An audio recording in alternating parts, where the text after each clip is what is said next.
Greatness is only attained by the constant thinking of great thoughts. No man can become great in outward personality until he is great internally. And no man can be great internally until he thinks.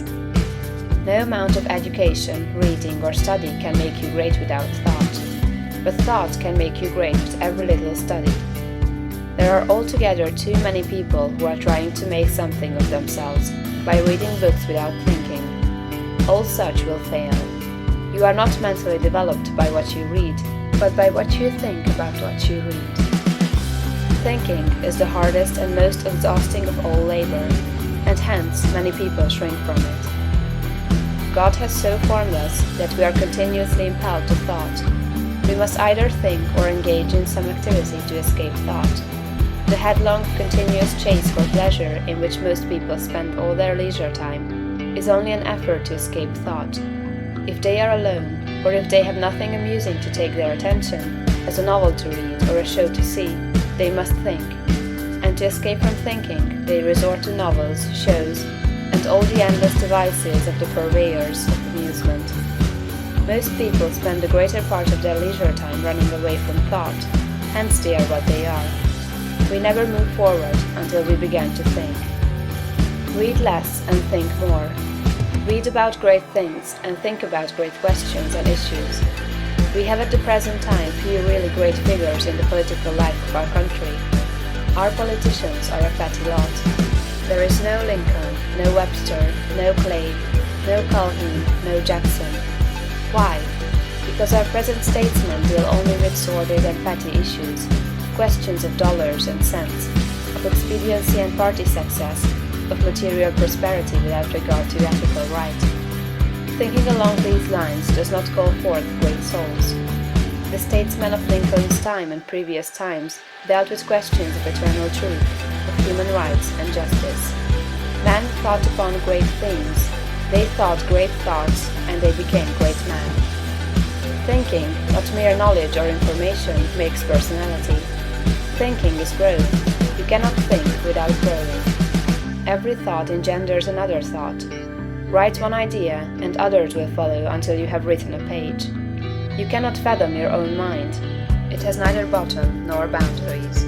Your first thoughts may be crude, but as you go on thinking, you will use more and more of yourself. You will quicken new brain cells into activity, and you will develop new faculties. Heredity, environment, circumstances, all things must give way before you if you practice sustained and continuous thought. But on the other hand, if you neglect to think for yourself and only use other people's thought, you will never know what you are capable of, and you will end by being incapable of anything. There can be no real greatness without original thought. All that a man does outwardly is the expression and completion of his inward thinking. No action is possible without thought, and no great action is possible until a great thought has preceded it. Action is the second form of thought, and personality is the materialization of thought. Environment is the result of thought. Things group themselves or arrange themselves around you according to your thought. There is, as Emerson says, some central idea or conception of yourself by which all the facts of your life are arranged and classified. Change this central idea, and you change the arrangement or classification of all the facts and circumstances of your life. You are what you are because you think as you do. You are where you are because you think as you do. You see then the immense importance of thinking about the great essentials set forth in the preceding chapters. You must not accept them in any superficial way. You must think about them until they are a part of your central idea.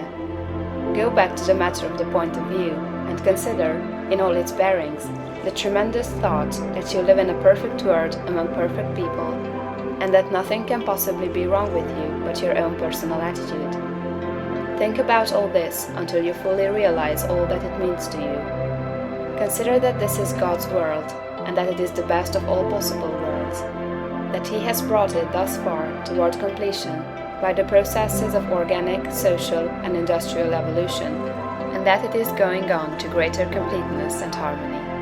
Consider that there is one great, perfect, intelligent principle of life and power, causing all the changing phenomena of the cosmos.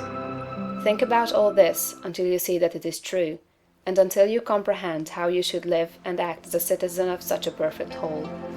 Next, think of the wonderful truth that this great intelligence is in you. It is your own intelligence.